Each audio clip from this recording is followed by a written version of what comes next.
Bats are the puppies of the sky. But they do more than fly around looking adorable. They provide valuable services to ecosystems around them. But what happens when they're not around to provide those services? And what does that do to humans? Bats comprise 20% of mammal species worldwide and 2/3 of all individual mammals. And frankly, for being so numerous and diverse, they really should get more press. Some bats, like this one, eat fruit and nectar, and over 300 species of fruit depend on bats for pollination, including mangoes, guava, and agave. Yes, that's right. Thank a bat for your tequila. Other bats are insectivores, like this little brown bat who can eat up to half their weight in insects every night. As someone who does not enjoy getting bitten by mosquitoes, I'm extremely grateful that bats are around, eating the mosquitoes up so they don't eat me. But there's a problem. White nose syndrome. In 2006, reports started coming in North America of bats experiencing a fungal infection, so named because hibernating bats would get white fungal growth on their nose and wings. Now, normally, bats are surprisingly fine with fungi and other pathogens. The typical bat has up to 4 to 5 fungal species on its skin at any time without any problem.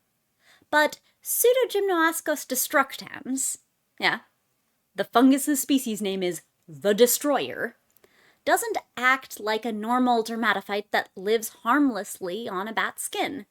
P. destructans gets in there, actually entering living bat tissue as the poor thing tries to hibernate. The infection changes the bat's hibernation behavior, like, hey, I'm trying to sleep. But the infected bats end up using far more energy at a time of year they should be using as little as possible. So, as far as we can tell, the fungus originated in Europe. And while European bats can be infected to a similar extent as their North American counterparts, the European ones have somehow adapted.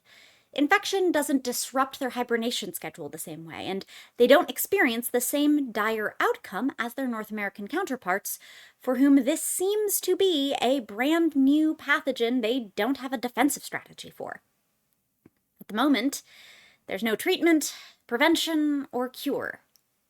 Half of all bat species across the continent are at risk of severe population decline, and some North American bat species populations have dropped by as much as 90% since the introduction of white nose syndrome to the North American continent. At least 5.5 million bats have died. It's bad. And again, bats aren't rare. They're not niche members of their local ecosystem. Bats, like this northern long-eared bat right here, make up 2/3 of all individual wild mammals. And most of the bats we've lost to wild nose syndrome are the bats that are now not eating insects. The insectivores are disproportionately impacted. In fact, back in 2008, just 2 years after the fungus arrived in New York, the Forestry Service estimated that 2.4 million pounds of insects would go uneaten because of the bats we'd lost. And that's not counting that all those insects could now go on to reproduce and make more insects. Thanks, I hate it.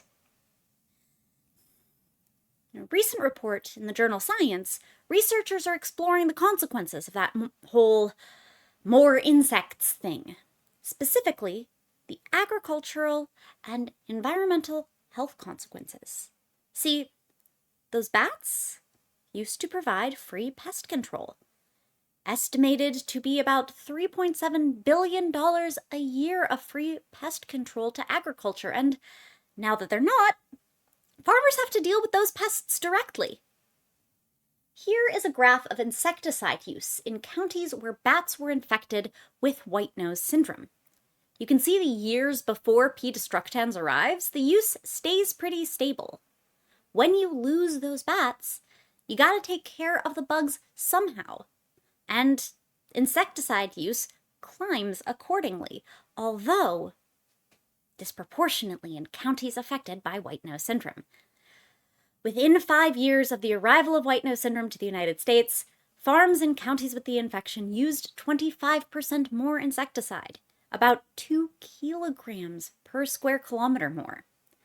Farmers weren't just dumping more chemicals in general onto their crops. Use of fungicide and herbicide, stuff that has nothing to do with bats, that didn't change in white nose syndrome affected counties compared to uninfected. No, only the insecticide use. We should have appreciated our biological pest control while we had them. In fact, quick break. This is a Peters dwarf epauletted fruit bat.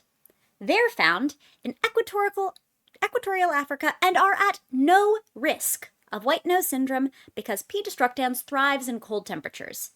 These cute bats are not on any threatened or endangered species list of any kind.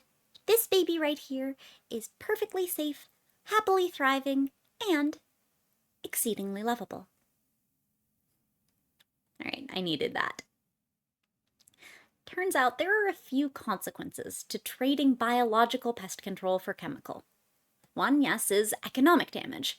Crop revenues in counties affected by white nose syndrome declined by almost 30% relative to mean agricultural production, and P. destructans is estimated to have caused upwards of $40 billion in destruction to U.S. agriculture. But chemical pest control may also present another risk: health-affecting environmental pollution. This analysis showed that in counties affected by white nose syndrome, infant mortality in humans rose compared to unaffected counties. And not all causes of mortality, like accidents and other things listed under external causes, because accidents have nothing to do with bat die-offs. The authors connect this phenomenon to increased insecticide use. And in this paper, they make a plausible case that these counties were experiencing the effects of increased environmental pollution. For one, the effect size is consistent with chemical pollution. In an air pollution study, a 1% reduction in pollution led to a 0.31% reduction in infant mortality. Another study in India found 1% increase in agrochemicals in the water led to an 0.4% increase in infant mortality. Here, they estimated a 1% increase in insecticide use in those counties led to an 0.25% increase in infant mortality. Now, studies like this are necessarily retrospective. I mean, we're not going to set up counties randomized to experience a bat die-off or not, for heaven's sake. All these events already happened, so we're looking for correlations in the data. And it can be all too easy to find correlations that are incredibly statistically strong, and yet perhaps not all that causally related. Though I still wonder about those pirates. But the point stands. We might forget how important they are because we don't see them as much. But yeah, millions of members of a key ecological niche cannot die off without leaving even a ripple. A bat die-off kicks off increased insecticide use, with health effects on at least one other mammal species. Thus, it makes me wonder how many other consequences we might not be seeing. So what can we do? I'll level with you. This one's a hard problem, in part because this seems like it really just could be nature doing its thing in that whole nature isn't nice kind of way. There are a few things being tried. Investigators are looking into bat vaccination. One idea was to set up a kind of UV disinfecting light at the exit to Bat Cave. It's hard to say how that would work out, but I like where their heads are at. But this one's hard because ultimately the bat's funky, weird little immune system may just have to figure out how to handle P. destructans, as their European counterparts seem to have done. So, while white nose syndrome seems like a very hard problem to solve right now, we should also focus on helping maintain other populations of bats that are under threat. Because I mentioned earlier about half of bat species, 52%, are at risk of severe decline in the next 15 years. White nose syndrome is contributing massively to that, but it is just one of the factors affecting bats in North America. Habit loss and wind energy are also affecting bats, and those are comparatively more solvable, addressable things. I mean, yeah, compared to, I don't know, trying to get millions of wild bats to their antifungal doctor's appointment. These bats need our help. I mean, come on. This is just a little North American bat with big ears, and all they want to do is eat the awful mosquitoes before the mosquitoes eat us. That really is a big-eared bat. That's the name. Science, you named something completely right. And if you want to learn more about helping bats, go check out Bat Conservation International at batcon.org. They're part of a bunch of bat information, resource and research initiatives, and their State of the Bat report contextualizes a lot of what our little flying mammals are facing in North America and throughout the world. So let's help the bats. Because turns out the ecosystem sure works in mysterious ways. I'd want to help it. And bats. Help the bats.